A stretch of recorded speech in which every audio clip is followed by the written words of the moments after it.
What is up, ladies and gentlemen? It is Daniel here from the Geek Speak Nation channel, and I'm here to bring you all my review of Black Mass.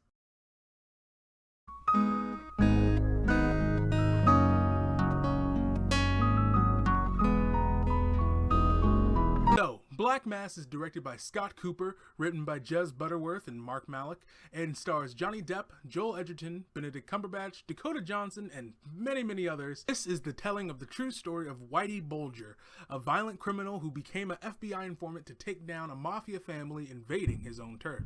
Oh, coming right out of the gate, it is safe to say Johnny Depp is back. This performance is one of the best I've seen him give in a very long time. Decades, I don't know. Ever since the first Pirates of the Caribbean, maybe. It's been a very long time since I feel like I'm watching Johnny Depp on screen doing something different and doing something invigorating and just giving a performance that just really gets under your skin. Because that's definitely what Johnny Depp's portrayal of Whitey Bulger does in this film. It gets deep under your skin. It is disturbing and disgusting and vile and just unpredictable, but it was really interesting, and I really enjoyed Johnny Depp's portrayal. And speaking of actors, everyone in the cast just really did an amazing job, in my opinion. I don't think there was a weak link in this entire film. Every single person supporting or leading gives a masterful performance. I think this is the type of film you look at, and you look at each individual character, and you can see each person has their own motivations, has their strengths, has their flaws. Each single person is well-rounded. Even though they may not say it, it definitely comes off in their facial expressions or in their actions. They all find a way to give depth to their characters, and I thoroughly enjoy that. And overall, the performances are the aspect of the film that I truly enjoyed the most. The story, on the other hand, and the directing, not so much. I really think that the directing was good in maintaining the atmosphere of the film and holding up the intensity in certain sequences. There's a lot of confrontations and hits and assassinations and things of that nature, and just mafia stuff. But overall, the director, Scott Cooper, is able to keep that atmosphere going and keep that sense of danger ever present. And that's really good on his part. But at the end of the day, I still don't feel as if his direction really added that much to the film. I think the cinematography was very good, and the look and the griminess and the cold feeling of the film, along with the cold feeling of the theater I was in, really blended together to create the whole entire package that you get with the amazing performances. So overall, it was good in direction, but it could have, I'm not necessarily saying it could have been better, but it didn't really enhance much. There's a scene between Johnny Depp and Joel Edgerton's the actress who plays Joel Edgerton's wife, character in the film, and there's just this really intense, just over-the-shoulder shot of her reaction to the vile things Johnny Depp's character does, and that was really captivating and really interesting on the side of the direction. Well, besides that, not really much that stuck out. As well with the story, it reminded me a lot of the Netflix show Narcos, which just debuted not too long ago, which I will have a review up very soon for. But you have all this historical information, you have all these events that transpire, and you have to find a way, over decades, but you have to find a way to condense that and tell it in 2 hours.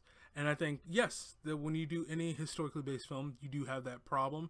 But with this film, it didn't quite hit the mark. It just felt like it picked certain pieces and things and tried to get deeper and follow certain characters, but that never really pays off because we end up trailing off to different events and not staying on a single character. There's no single protagonist or antagonist that we follow throughout the entirety of the film. We just follow a bunch of bad people doing bad things, and where we're introduced to a character that's possibly like, hey, he's the guy who's going to take all these bad guys down, who's portrayed by Corey Stalls, he's an awesome actor, by the way.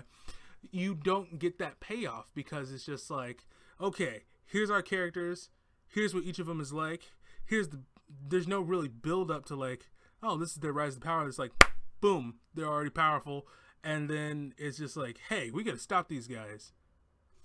And that's it. And then the movie's over, and you're just sitting there like, where's the rest?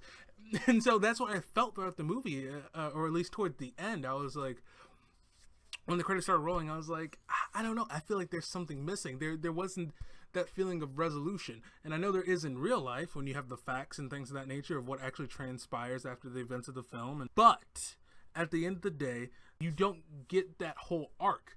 I don't get that sense of feeling like this is a completed story in a sense. I feel like there was another 30 minutes that were missing or something like that at the end. And and the movie is long, and you feel that at certain points because it does this thing of it shows this big sequence or big chunk of life of a person, and then it fades to black, and then it goes back and it's like 1981, and you're just like, okay, still doing this. We're still going. Only in the 80s. But at the end of the day, when you look at it, it's just like, well, it's an okay story. There's not much to it. It's very cut and dry, and eventually it just loses its luster and it loses its thrill when it's just like, hey, let's do a bad thing. Okay, boom, people are dead. I expected that person was gonna die as soon as they came on screen because that's all that happens in the movie is just people die. But besides the story being not that spectacular and the direction not being nothing to write home about, overall the performances really carry the film, especially Johnny Depp's performance and Joel Edgerton's performance.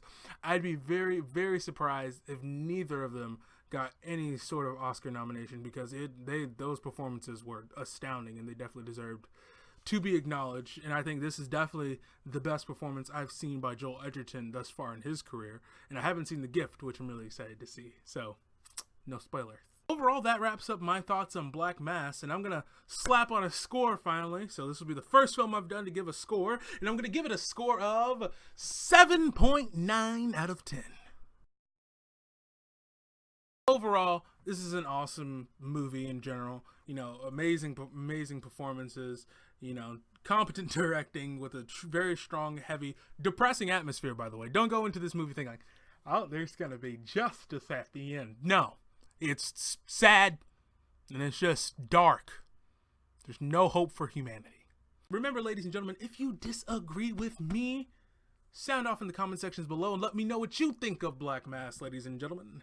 And don't forget that if you like my review, hit that like button down below and subscribe to become a part of the Geek Nation. Because remember, ladies and gentlemen, we are on our way to 300 subscribers. And in case I haven't said the word remember enough, don't forget to remember to get geeky.